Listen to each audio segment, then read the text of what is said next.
안녕하세요. 이성도 목사입니다. 지난 시간에는 웨스트민스터 소요리 문답 제18문에서 아담의 범죄로 인한 인간의 타락의 결과 중 죄의 상태에 대해 살펴보았습니다.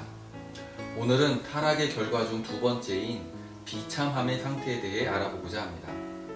하나님께서 자기 형상과 모양대로 사람을 지으시고 생육하고 번성하여 땅에 충만하라, 땅을 정복하라, 바다의 고기와 공중의 새와 땅에 움직이는 모든 생물을 다스리라고 하신 내용을 보면 어디에도 비참함이 담겨 있지 않습니다. 그렇지만 죄로 인해 인간은 비참함에 빠지게 되었고 전반적이고 포괄적인 범위에 영향을 미쳤습니다. 웨스트민스터 소요리 문답 제19문은 비참함의 원인에 대해서 먼저 밝힌 후 그 내용을 구체적으로 제시합니다. 그러면 웨스트민스터 소요리 문답은 어떻게 묻고 답하고 있을까요? 웨스트민스터 소요리 문답 제19문을 제가 읽어보겠습니다. 질문은요, 사람이 타락한 상태에서 비참함이란 무엇입니까? 답은 모든 인류는 그들의 타락으로 하나님과의 교제가 끊어져서 그의 진노와 저주 아래에 있게 되었고 살면서 모든 비참함을 면할 수 없고 죽게 되었고 영원히 지옥 형벌을 받게 된 것입니다. 내 인간이 비참함의 상태에 이르게 된 원인에 대해 하나님과의 교제가 끊어져서라고 명확히 밝히고 있습니다. 이것은 우리가 비참한 인생에서 벗어나기 위해서 무엇이 회복되어야 하는지 알아야 하기 때문이죠. 비참함은 보이는 현상으로 판단할 수 없습니다. 예수 믿으면 잘 된다, 또 교회 다니면 인생이 풀린다는 것도 본질에서 벗어난 것이고 예수 안 믿어도 괜찮게 사는 것 같고 교회를 떠나도 아무 문제가 없다는 것도 현생에만 머무는 생각입니다. 성경은 하나님께 가까이 함이 복이요 영광이며 생명이고 하나님을 떠나는 것이 고통이요 멸망이라고 말씀하고 있습니다. 그렇다면 비참함의 상태란 과연 무엇일까요? 웨스트민스터 소요리 문답 19문에서는 4가지로 설명을 하고 있습니다. 첫째, 하나님의 진노의 저주 아래 있게 되었습니다.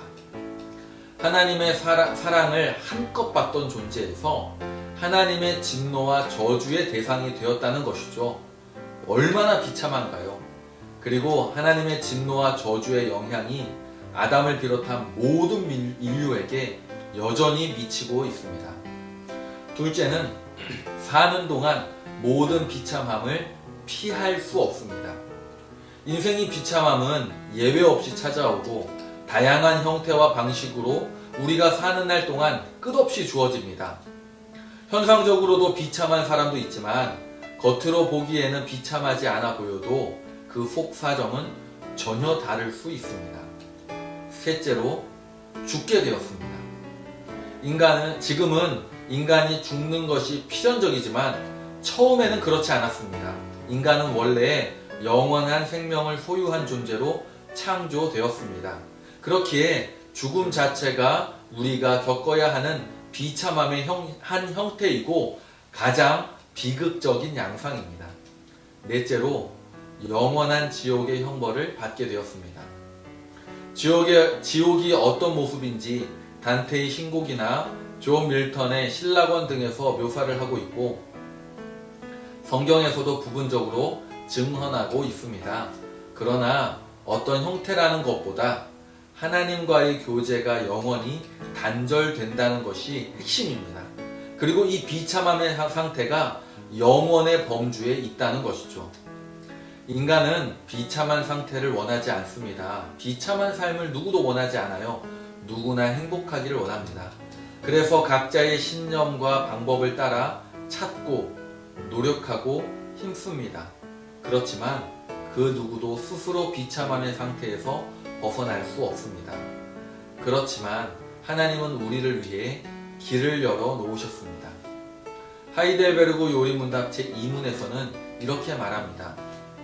이러한 위로 가운데 복된 인생으로 살고 죽기 위해서 당신은 무엇을 알아야 합니까? 이 질문에 대해 다음에 3가지 부분을 알아야 합니다. 첫째, 나의 죄와 비참함이 얼마나 큰가. 둘째, 나의 모든 죄와 비참함으로부터 어떻게 구원을 받는가. 셋째, 그러한 구원을 주신 하나님께 어떻게 감사를 드려야 하는가를 알아야 합니다.